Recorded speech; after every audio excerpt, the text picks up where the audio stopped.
So yesterday, last night, Jay Briscoe, one half of the Ring of Honor Tag Team Champions, was in a very bad, horrible accident.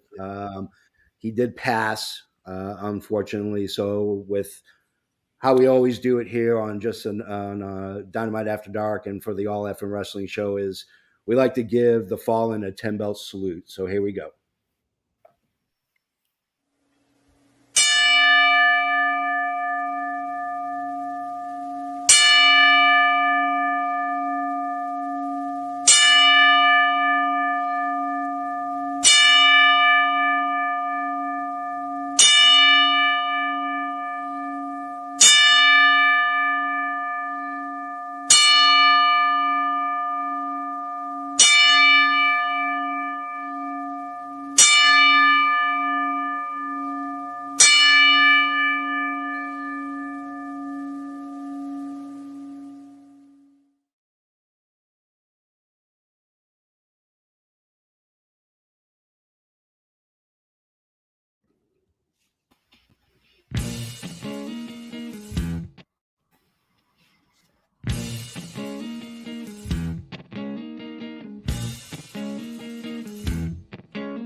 Tell me what's my age.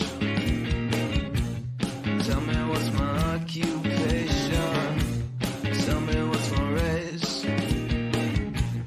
Tell me is it with inflation.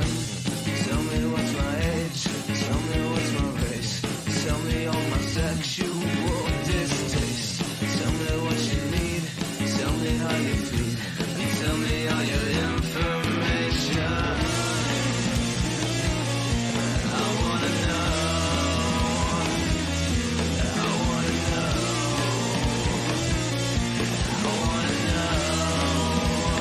Anything goes. It's Dynamite After Dark. Hey, everybody, it is Wednesday night. We have a new intro for 2023. We are the All Effin' Wrestling Show presents Dynamite After Dark. I am, of course, one of your hosts. I am the one with the bald head. I'm the JFB, James from Boston. And I'm, of course, your patron saint of professional wrestling. I'm that gingered up, bubbly son of a bitch. I'm Canada Dry, damn it. Yeah, he is. He's Canada Dry. Of course, we are a trio. He has only missed one show that I know of. Just one show. It's because he got hijacked for the holidays. That's right. Styles, Trey J, say hi to everybody.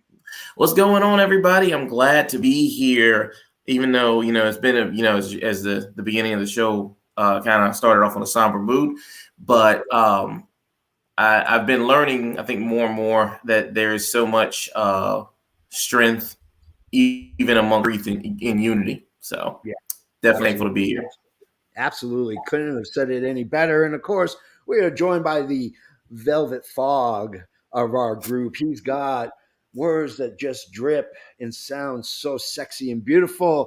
The Evan expert, Mr. Isaac, say hi. Good evening, ladies and gentlemen. Pleasure to be here. Oh, God, I want you to do my voicemail. I want you to do my voicemail message. Anyways, Dynamite After Dark, January 18th. We were live in Fresno, California. Still doing the West Coast trip that always seems to cripple the East Coast companies like sports and so on and so forth. We don't start with a whimper. We start with a bang, and we start with Orange Cassidy versus Jay Lethal for the All-Atlantic Championship. I love it when Jane plays. Here's some of my notes. I love it when Jane plays. When Jane plays and Orange Cassidy comes out, I get all excited. We're going to be in for either we're going to be in for a hands in the pocket the majority of the match, or we're going to be in for an ass kicking match. So Lethal's group can't interfere in the match. If they do, Sanjay gets fired. He can. I mean, it's horrible. Lethal looks really good. He looked really good in this match. Security housing. So Jeff Jarrett Satnam Singh and Sanjay are sitting in the front row. Security housing comes out and ushers them away, and in comes the best friends. That shot in the corner, that shot that Cassidy took when Lethal threw him into the corner post looked horrible. Holy Christmas Columbus. Still love the lethal injection. Still one of the baddest ass finishing moves in wrestling today. Satnam Singh, man, he is just a freak of nature. I'm going to open it up with Canada Dry. Canada Dry, tell us your thoughts on the first match of the evening. First, I want to just say that life is so fragile. Go and hug someone you love. Yeah. Because you never know when this can all be taken from you. So just love while you're here and love hard. Yep.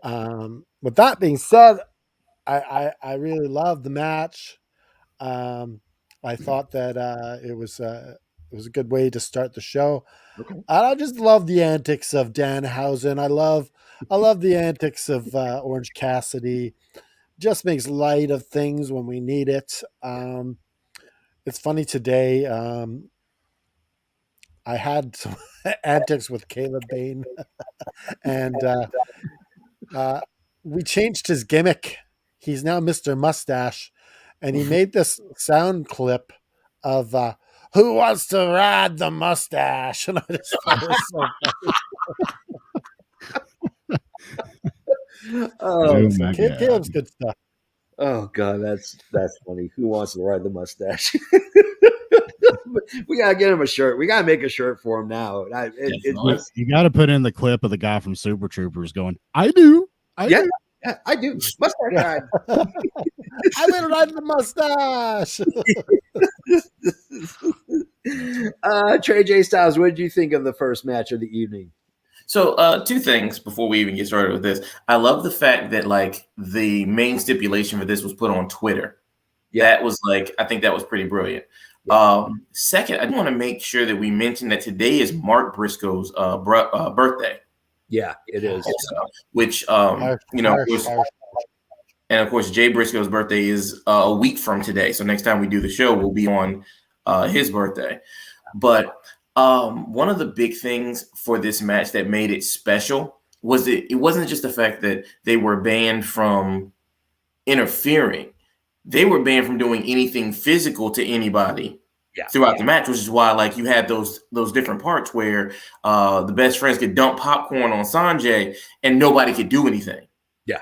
Or you would even see so much as Jeff Jarrett trying to like reach over the barricade and Sanjay's the one stopping it. I think when you kind of play fast and loose with some of these wrestling rules, then you really bring out the entertainment. The match itself was fantastic.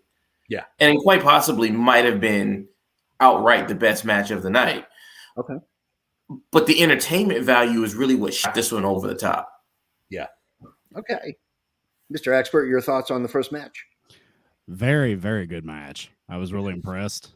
Both Orange Cassidy and Jay Lethal put their all into this match. I was very impressed with it. It was very sports entertainment-ish, and I don't mean that necessarily in a bad way. It had a lot of funny, lighthearted segments in it. I usually don't like comedy gimmicks, but I love Danhausen. I don't know. He's hilarious to me. This was a really good match, very good opener. Yeah, it really set the tone for the show. I liked it. Yeah, it was very good, very evil. Are you a Fanhausen of Danhausen? I'm a Fanhausen. Fanhausen of Danhausen. We were all Friendhausens of Danhausen. We got a video package for the TNT Championship. That's going to be the main event for this evening.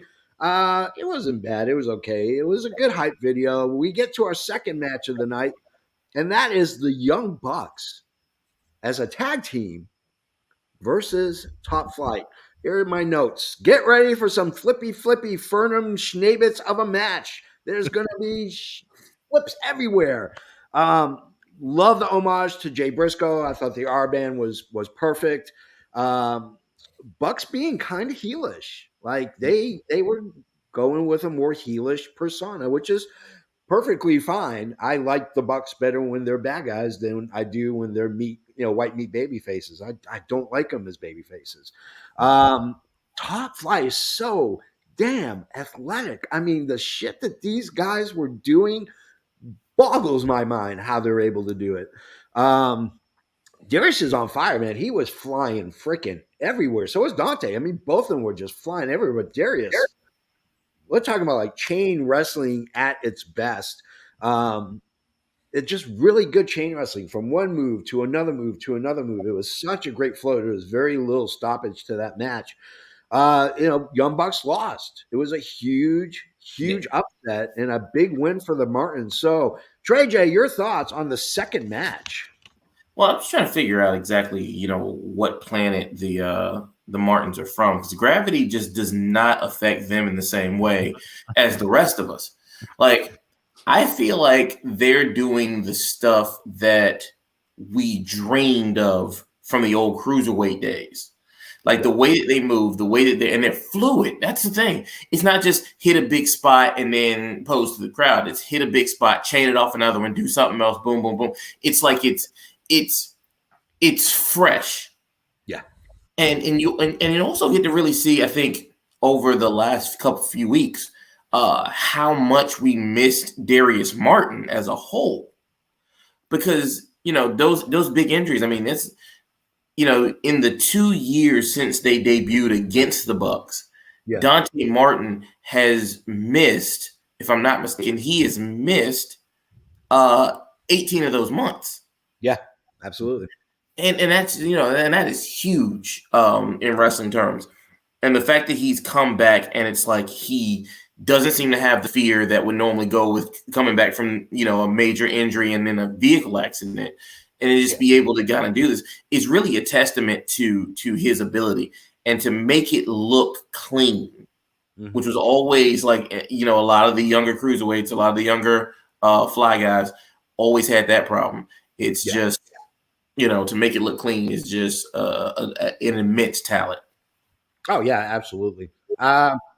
Joseph Graham says, I'm going to be a little controversial, but Top Flight to me needs to show that they can stay healthy before being pushed to the top of the division. What are your thoughts on that, Trey J? Well, I think he's absolutely right. There is some trepidation when you have a team like that. Like I said before, he's been out. Like it's Darius specifically. It's nice. None of these things are his fault, but it's kind of like you don't want to get all invested and then have it taken away, because the buildup for guys like that is tough. But it's, what they say, the bigger the risk, the bigger the win. Yeah. And so these guys, they take a lot of risks, and it's like it doesn't take much, because I don't know if you guys noticed, Dante may be injured after this match. Yeah. Because the way he landed flush before he takes the super kick at the end of the match, he buckled. Yeah. Yeah, and I'm saying, and that could, I'm not saying that he is injured, but I'm saying that it's a distinct possibility and definitely a risk that he takes with that. Yeah, so, but he did seem like he was limping on the way back. Yeah, absolutely. F and Expert, your thoughts on the second match? I love this match. I did. I thought this was one of those brilliant kind of showcase matches. Yeah, where they just do everything they know how to do and do it so well and execute it so well that it looked amazing. I like the fact that they mixed in chain wrestling with high spots, kind of like what GFB said. I like that a lot. I like it when it's not just spot. Mix in some stuff. It had good storytelling. It had a good flow to it. Good chain moves, good high spots. And I love the fact that Top Flight went over. I wasn't expecting that. I expected the Bucks to win. But I'm very glad they put over Top Flight, and I'm really looking forward to seeing what these guys do moving forward, because it's obvious they're pushing them to the moon, which I love. Yeah. I think if and when it's time for the Acclaim to drop the belts, it should be the Top Flight. I don't think there's a better tag team out there right now.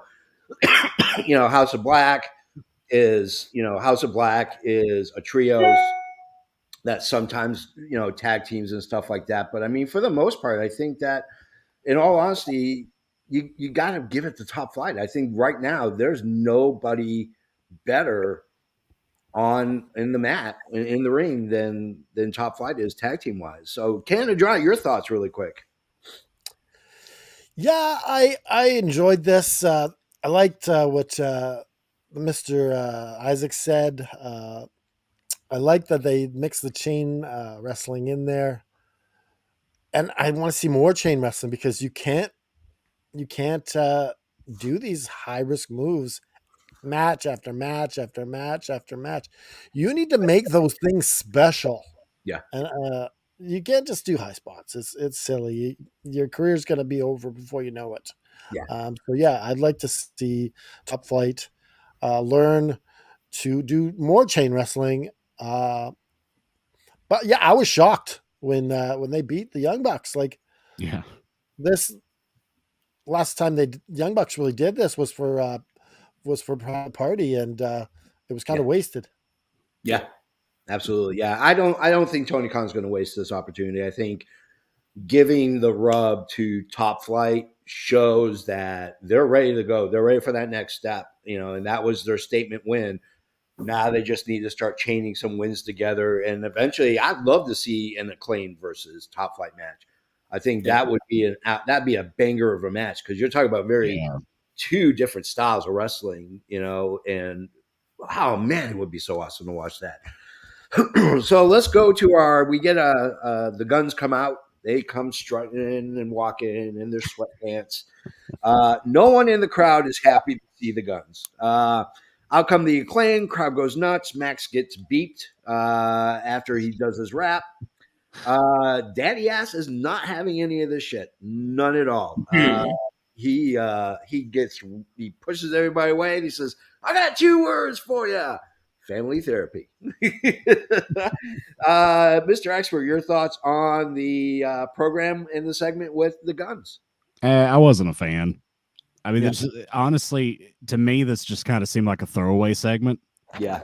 Like they just needed a time filler, and they just brought these 2 teams out and had Billy Gunn break them up, and that was the end of it. I mean, it was just so anticlimactic. Even like the cursing and the Max Caster's rap being edited out, like ruined the punchline.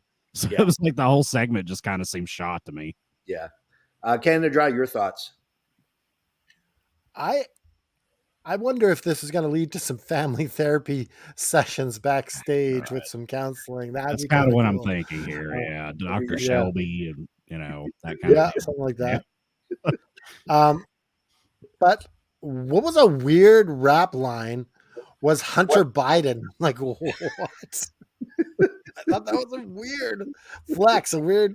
Why don't you have a Trump kid or something? They're more. Because Biden's in office. It's low hanging fruit at this point. Yeah. And honestly, Biden rhymes with more stuff than Trump does. That's true. Dump Trump. Dump. Yeah. Shake your rump. Yeah. Trey J, what did you think? I think this is going to lead to our Revolution match, but it also is starting to expose one of the big problems with AEW's Big Four pay-per-view lineup. It's like there's so much filler in between the big pay-per-views, and you got to take these opportunities because, like you said, with the trios division, the big loser in the trios division is the tag division. Yeah. So it's like now when you take those matches, you can't have that match at Fyter Fest. You can't have that match at Fight for the Fallen. You got to save that big tag match for the big pay-per-view. Yeah. Outside of this, who do you have left besides like the Kingdom? Yeah. Which, I mean, that was a huge get. And I haven't seen them. They're not, I mean, I'm sure they're on Elevation and Dark, but they're not on Dynamite, and they're not freaking on Rampage, which is a shame because those 2 guys are incredible when they're in the ring. And the fact that they're not using them is yet another problem with AEW, is signing all these people and not having enough spots for them. So we go with Renee Paquette. She's with Hangman Page. Here's my only note. I'm the only one who thinks that Page can't cut a convincing promo. No. Okay. No, we've kind of been on that for a minute. Yeah, that was absolutely one of the atrocious promos I've ever seen. If Paige is not being a complete and utter a-hole, his Yeah. promos aren't believable because he's probably in real life a complete and utter a-hole. Yeah. Yeah. Like, absolutely. yeah, he basically has to pretend to be Bobby Fish in real life. Fish. I mean, let's talk about a guy who can cut a promo.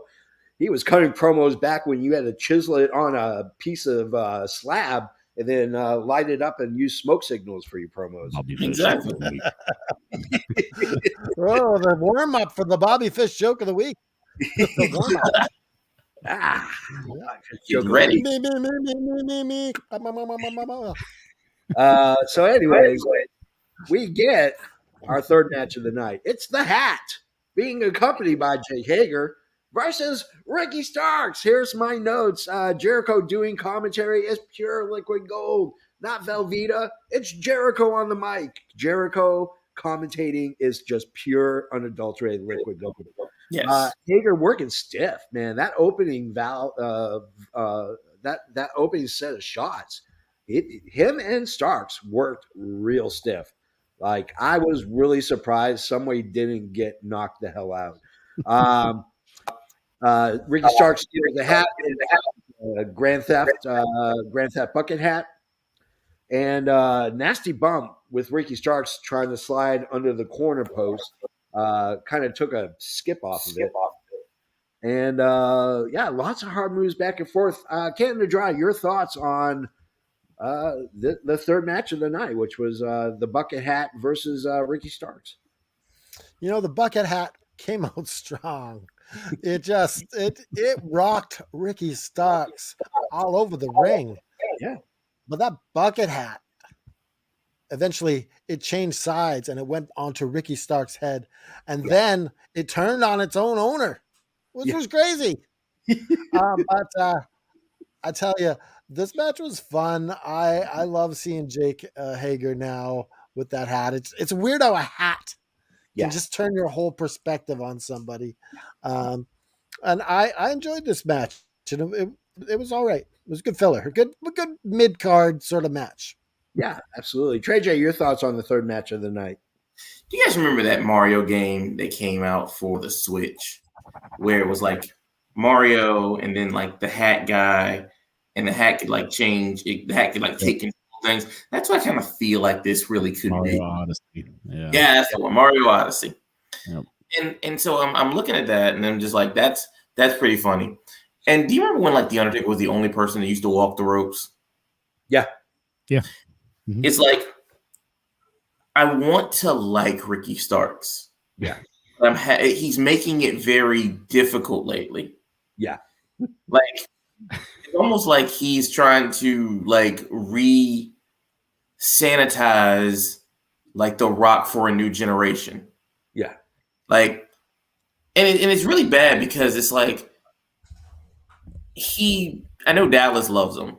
Yeah. And he looks to me like he looks like The Rock if Dallas had a chance with him. Like that kind of thing. Just being honest. He's like he looks very accessible of a person. Yeah. But it's like there are certain times where Ricky Starks looks small, and I think that's a terrible look for him. And in this match, he looked really small. Yeah. So a lot of the big power moves that he normally does, which he can do very well, they don't look convincing, and so he can't pull them off against a person like Hager. Yeah.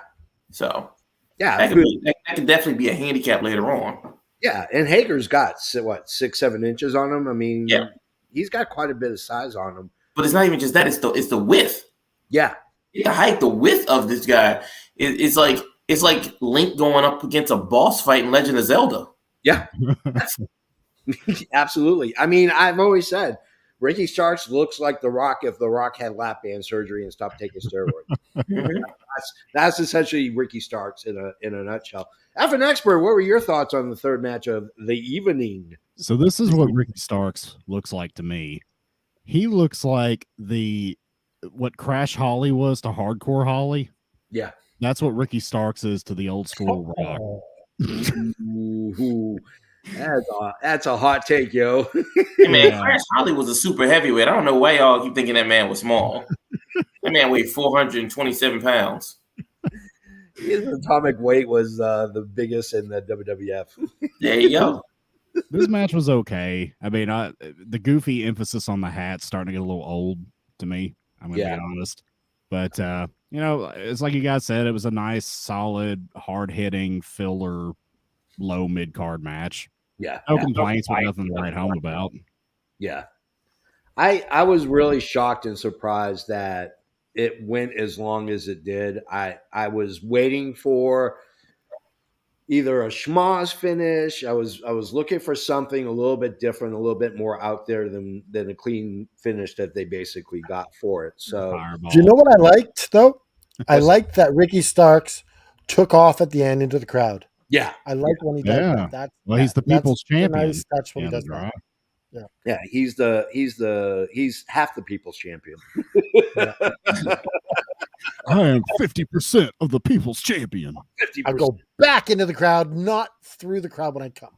Yeah, exactly. So we get a video package of Adam Cole returning. I still get goosebumps, man. Adam Cole showing up. It was a complete and utter surprise. Nobody knew he was coming in.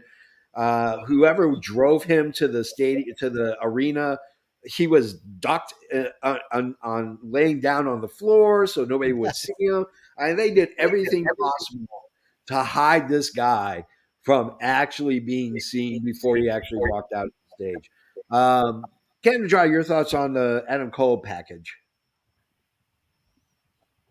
Well, anytime you get Adam Cole, and we need this sort of good vibes right now, it's always a good spot up to put it in the show.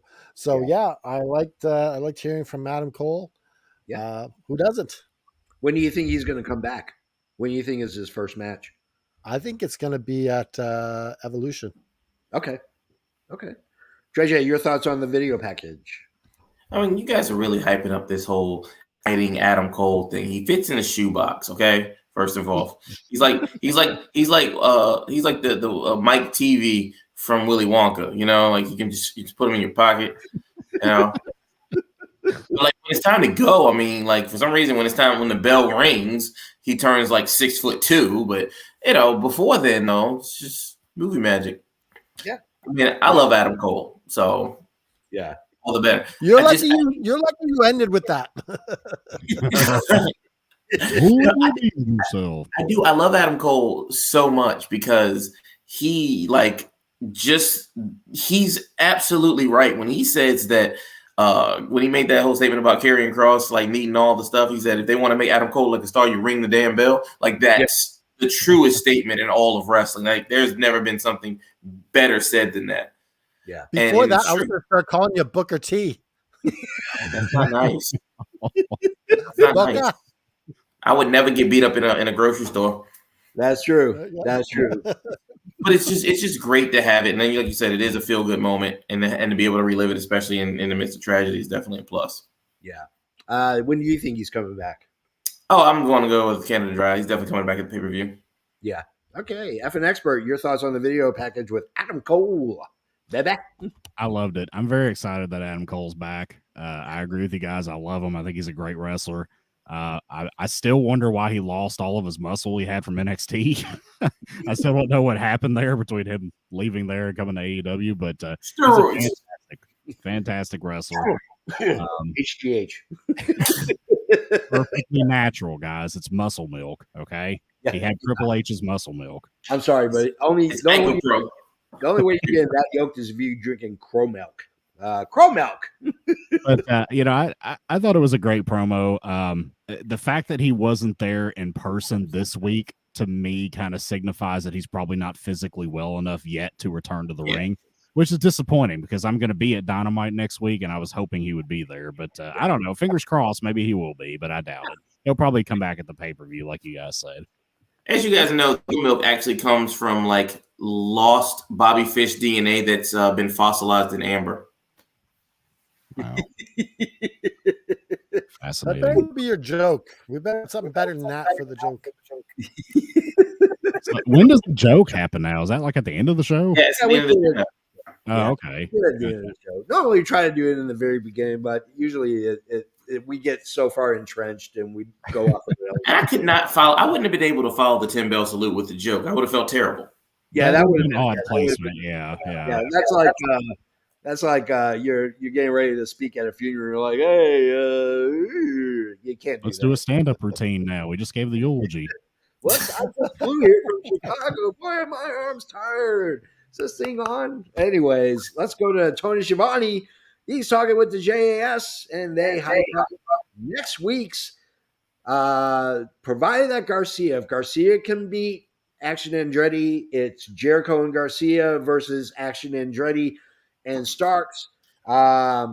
If Garcia loses, it's going to be Les Sex Gods, Jericho and Sammy Guevara versus Andretti and Starks.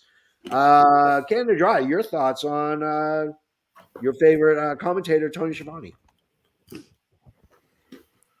Go next. Someone I'll go after. Okay, Trey J, your thoughts. Of course, you caught me with ice. Oh. I thought I had a minute because Canada Dry's a little long with it. So I was like, I'm going to chew this whole ice thing. But I love the Garcia show. That's my favorite joke of the day. Yeah, I love the fact that they're better late but never with the Garcia breakaway from the group. Because have you ever seen a person just look that uncomfortable? No, it's just like. But I do like the fact that there's definitely some good story behind it because it's almost like, oh yeah, Sammy's definitely screwing Daniel Garcia over during this match. Oh, definitely happening. Yeah. So I like it. It makes me feel so much more confident with my pick for that, at least for Rampage. Yeah.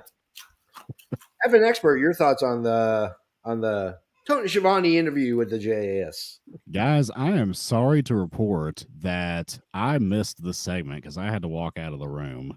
Oh. But I have to say I'm very distraught that if Danny Garcia was cutting a promo, I had to miss it because that man is so charismatic. Yeah. He just rocks the microphone and captivates an audience of millions. But no, I didn't see the segment, so. Yeah, you didn't miss much. Anyways, Canada Dry, your thoughts really quick. All right, so I loved that the little things in this where Sammy Guevara's wrapping his arms around Danny Garcia, and he just kind of feeling uncomfortable like a cat that doesn't want to sit in your lap. Yeah. Just quickly squirming away, yeah. and then he grabs him back and pulling him close. I just love, and you don't realize how small Sammy is, but Danny Garcia is bigger than him. Yeah. Yeah. Daniel Garcia's got some height and some girth to him too. So we go to our fourth match of the night. That is Bryan Danielson versus Bandito. This is my only problem with the Danielson storyline is he's going to be put into matches with quality people who shouldn't be taking losses to further Bryan Danielson's gain.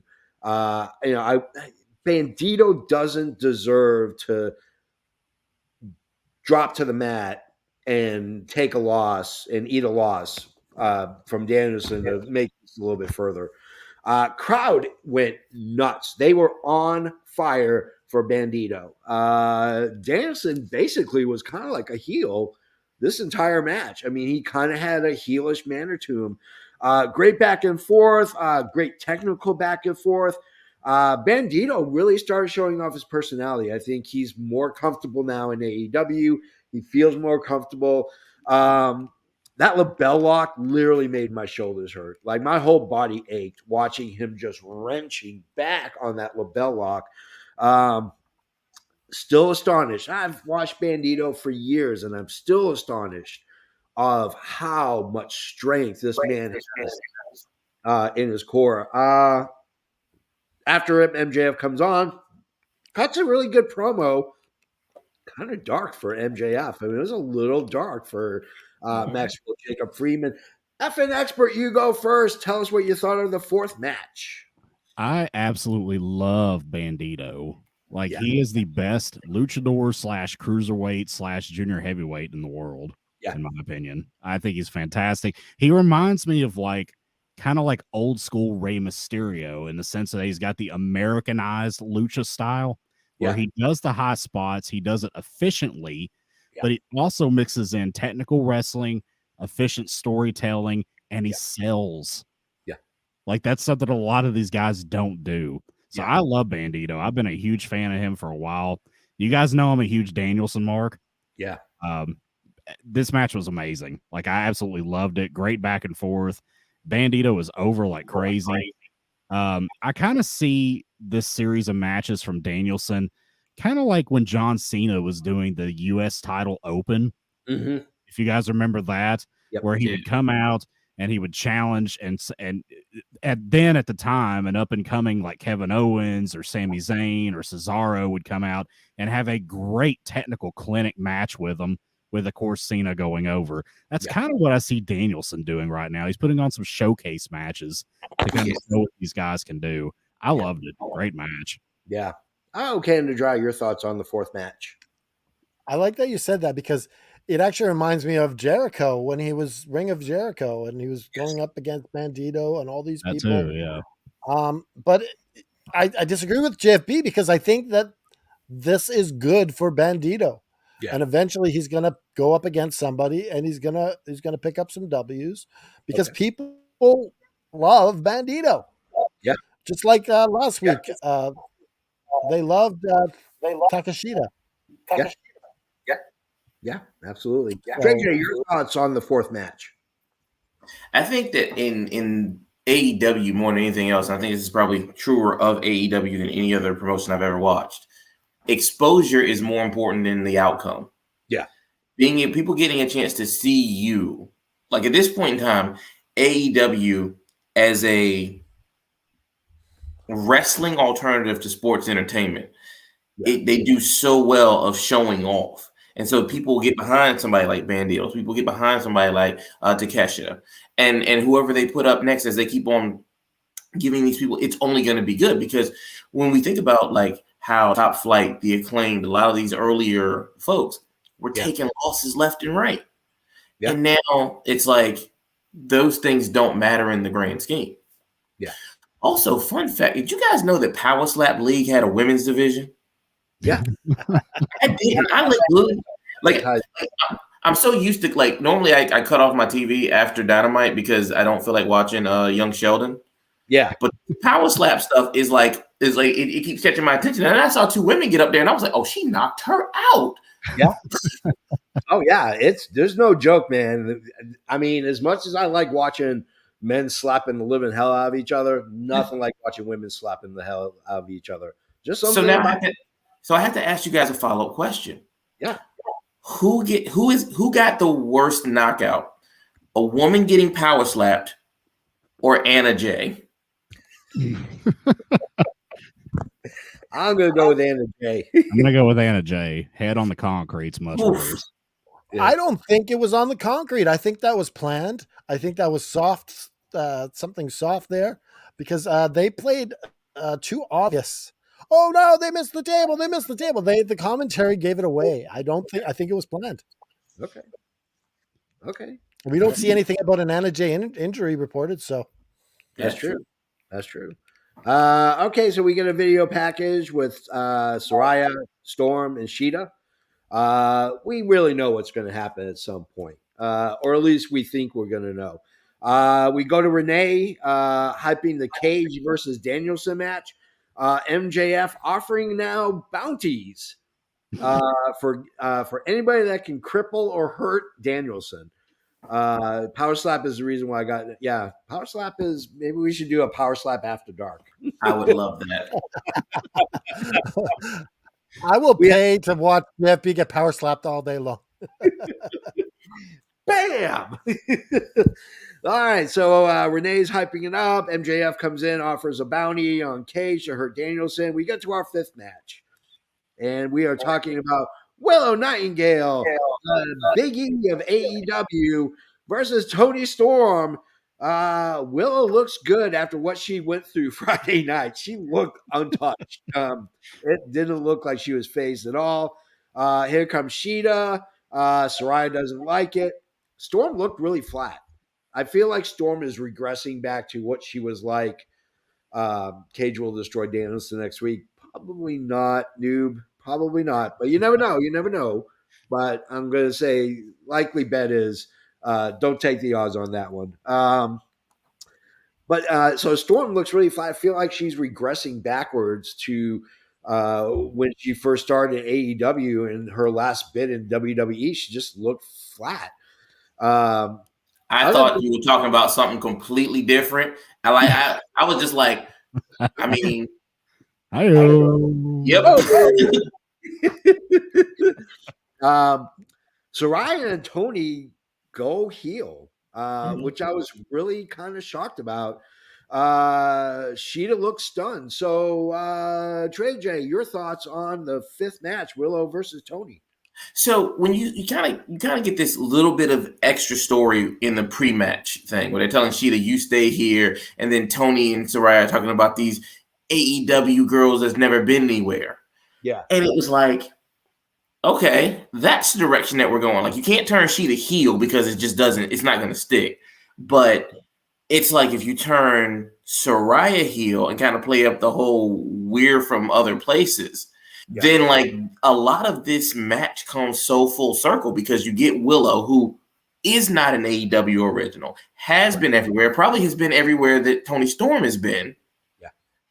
And then you have this, this decent match. It's not a great match by any stretch, but it's a decent match.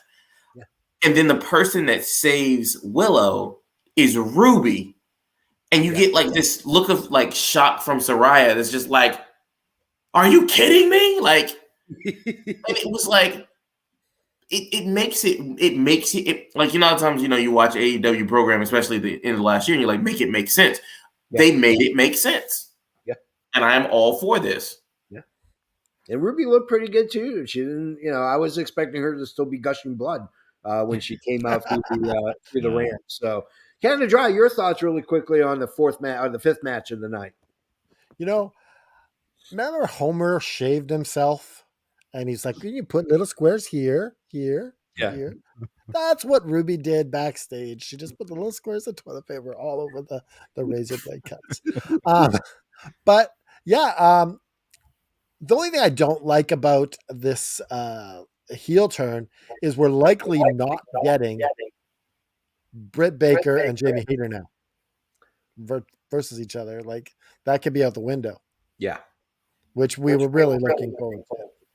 Yeah, that's good. That's the disappointing part is I think they're going to curtail it further back, or they may scrap it completely, which really sucks because that was a built-in story. You had a built-in storyline that would have captivated people for months, and they just basically shit on a platter and said, here you go, it's steak.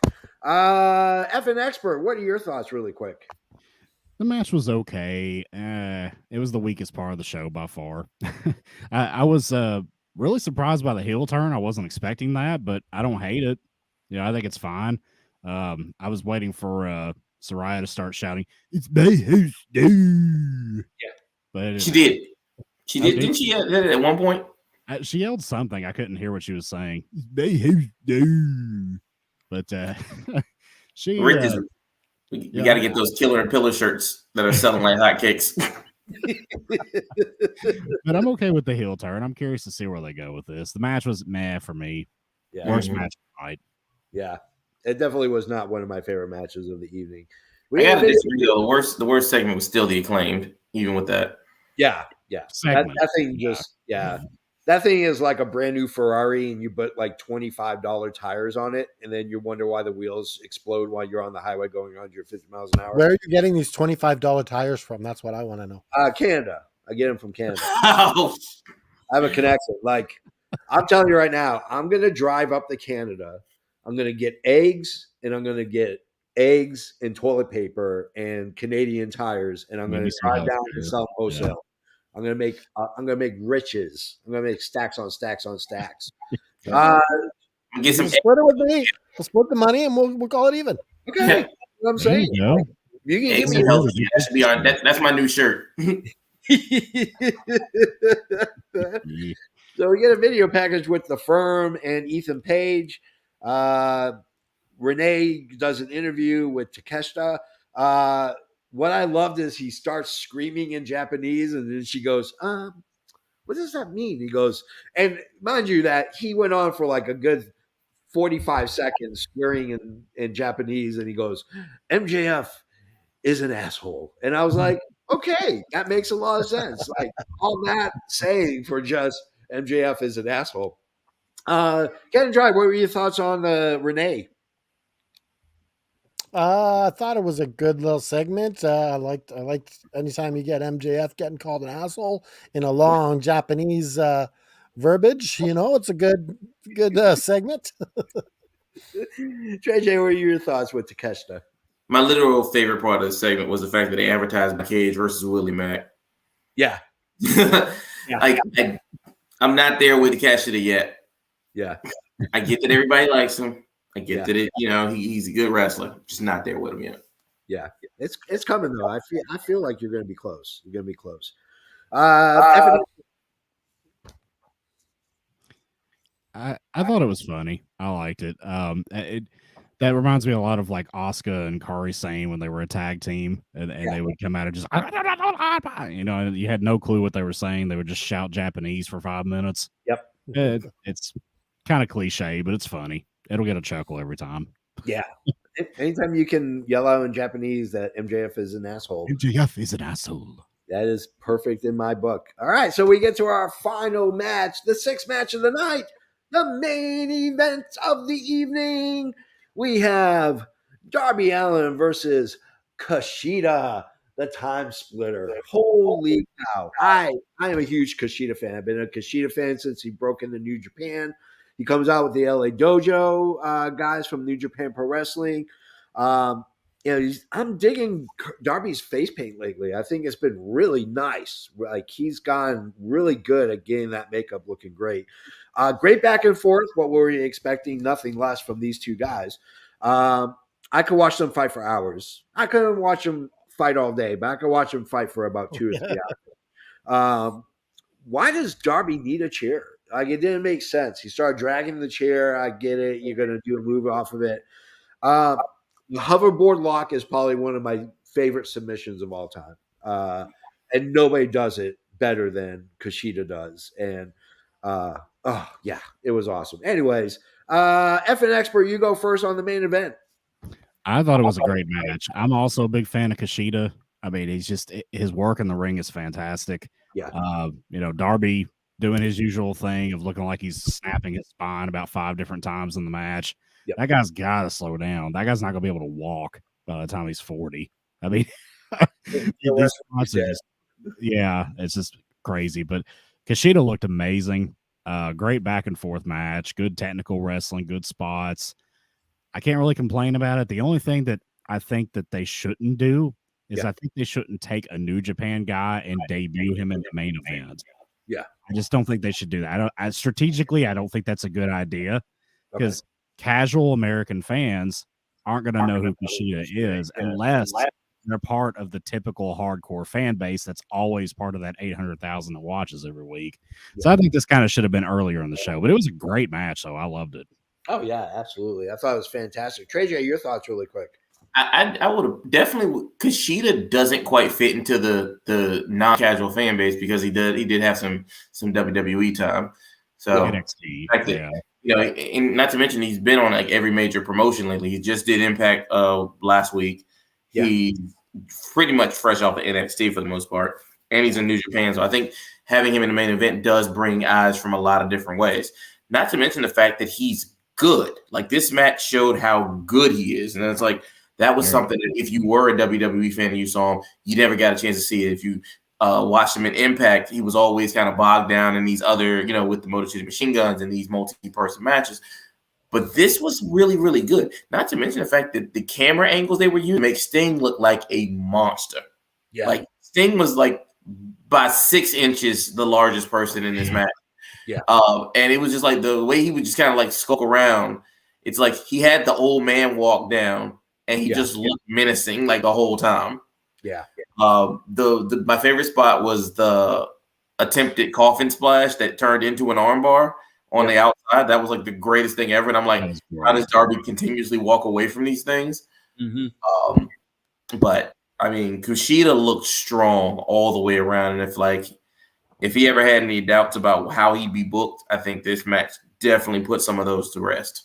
Yeah, absolutely. Canada Dry, your thoughts on the main event? I really liked seeing Kushida. My one complaint is this. I Okay. liked what they did today with Brian Cage with the interview the week before. Yeah. They needed to do this a long time ago when you have this type of match. Yeah.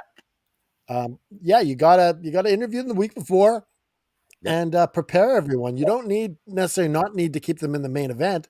You just need to kind of get people ready. Who is this Kushida guy? Like, Yep. it would be great to see him in an interview this week on the last week on the show, and then we know, oh, this is who he is, and you have time to get people excited.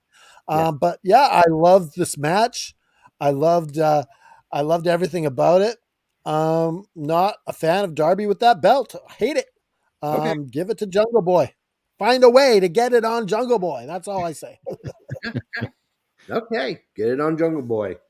Woo! All right, we're at the end of the show, but before we can go any forward, we have to, of course, do our Bobby Fish joke of the week.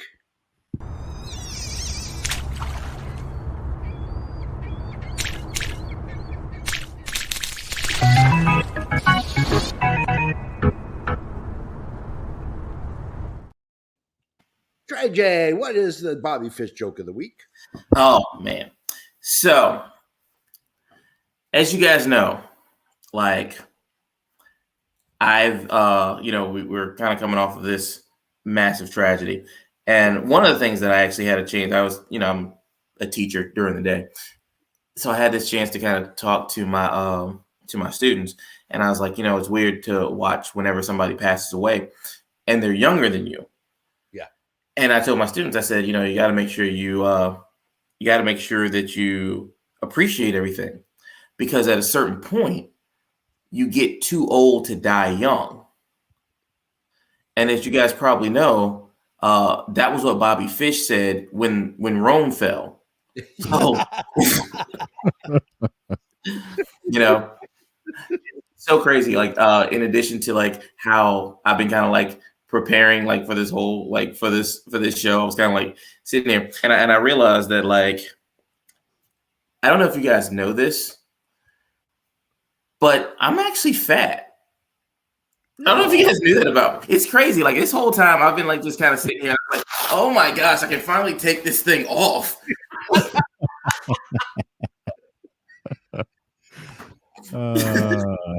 trying to be Man's fat got a first. girdle for Dynamite After Dark. You guys have no idea how committed to this bit, this part of the bit that I actually sat through the entire last hour and some change with this on. Brilliant. That was so awesome. Oh man, that was We didn't even know. Like, I feel like I don't look much different, but No, you don't. Maybe just stand up a bit, show us your belly, rub it a bit. I know, I'm still pretty, like, I'm not terrible. It's like, but yeah. geez. We'll get a pillow next time.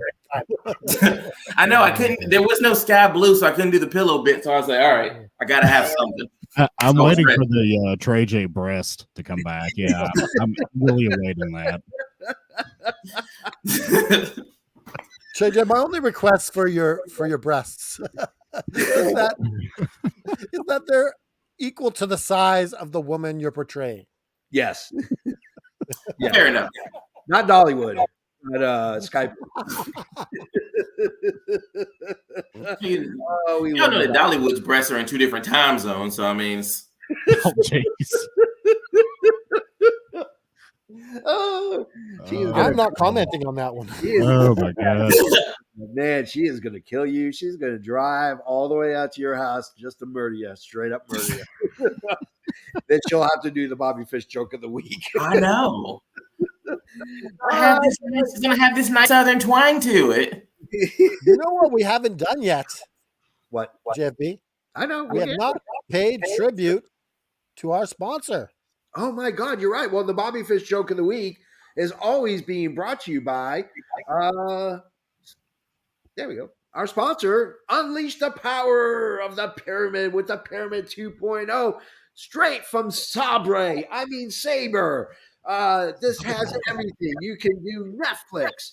You can do Hulu. You can do HBO Max. You can do Wi-Fi coming in sometime later in 2023. But we tell you right now, we all four of us are getting one. I cannot wait. I'm going to use mine to live stream Dynamite After Dark next week. I'm going to do it on my Saber Pyramid 2.0, provided it doesn't catch on fire. And I think I have to still get the Wi-Fi module, which comes out later in the year. So maybe I can't stream on it, but damn it. Unleash the power of the pyramid. Think different. Think Saber. It's time to Saber. It's time to come home. go. All right, we're at the part where we love to talk about number of bells in our favorite match, and that's exactly what we're going to do. The effing expert will go first. Favorite match or segment, and how many bells? Favorite match, Bryan Danielson against Bandito. And my overall rating for this show is 4 bells. I would have Okay. given it 5 if it hadn't been for the Acclaim segment and the Tony Storm match. So Yeah. 4 bells. Okay. Trey J, your number of bells in your favorite match.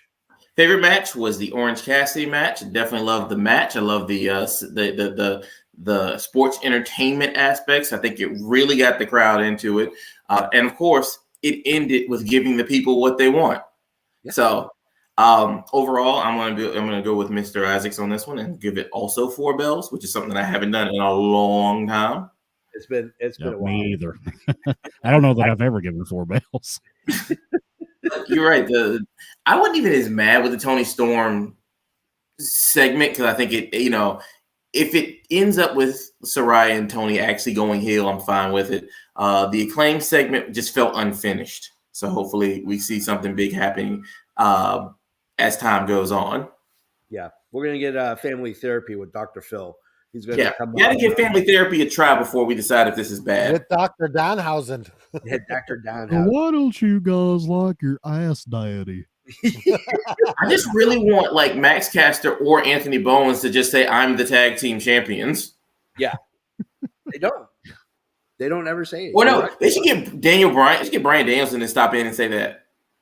Yeah, it's like, nah, man, we're not doing that. Like, just it would be a great moment. He's like, what the hell is going on here? All right, Canada Dry, you go next. Just because I'm hoping for a 4 sweep. I'm going with 4 bells because I'm just hoping that you do it and we get a 4 sweep. I'm just hoping. I'm hoping. And I'm going with the Bryan Danielson Bandito match. I think that was the match of the night. I think they were both phenomenal. So yeah, that is my choice. Yeah. I'm going to go favorite match first, and that, of course, is Bandito versus Bryan Danielson. There was nothing bad about that match, start to finish. I thought maybe it was going to run a little longer than it should have. It didn't. It fit right in perfectly. I didn't want it to take away time from the TNT championship because, I picked 14 minutes and 14 seconds on our prediction league. But nonetheless, we are going to have a sweep, ladies and gentlemen, because the JFB is giving it exactly 4. Count them 4 bells, if you will. Style. Yeah, we are like the 4 bells. We are the 4 the 4 bell ends. 4 bell ends, as Hayne would say. Yes, as Haiti, as that sassy, salty Scottish man would say. But yeah, 4 bells. You can't beat it. It was such a good freaking show, and it stumbled but didn't detour, and that was the most important thing. That's it. We're out of time. So let's do the rigmarole that we always do at the end of every episode. If you want to find out more about us, you can go to youtube.com/effing wrestling, where you can click like and subscribe. You'll get alerted when we're on live. And the best part is we have our social media link. If you want to become a member of AFW, You want to try to out-predict the JFB Canada Dry, the effing expert, Mr. Isaacs, or half man, half amazing Trey J Styles? You have to join. And the only way to get to that is to go to fnwrestling.com, scroll all the way down for right now. All our social media links, one of those Facebook links is going to take you to AFW. Sign up. We have Bree Mode is our wreckage general manager. Dally's our Mayhem GM. Both of them are doing an amazing freaking job. They got to put up with a lot of personalities and a lot of people. So go there, FN Wrestling, scroll all the way down, click on it, and get signed up. We are always looking for new people to join AFW.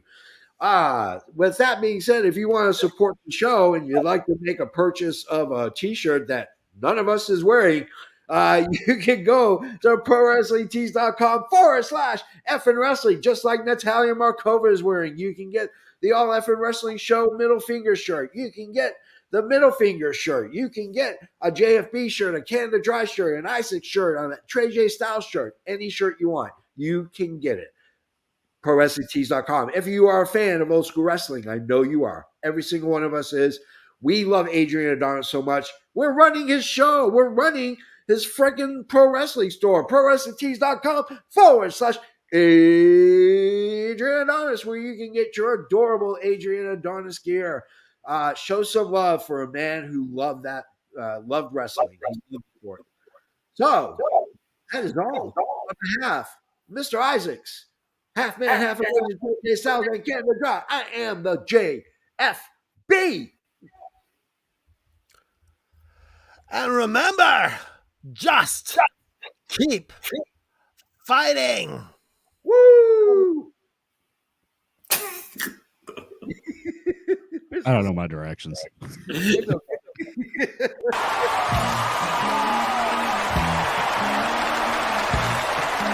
This has been an effing worldwide media production.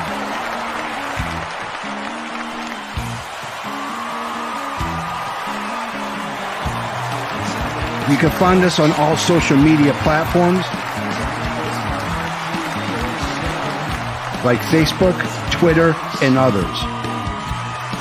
Head over to our YouTube channel at youtube.com/effing wrestling. And while you're there, click like and subscribe. Want some swag? Head to our store at prowrestlingtees.com/effing wrestling. You can find all these links and much more at our awesome website, effingwrestling.com.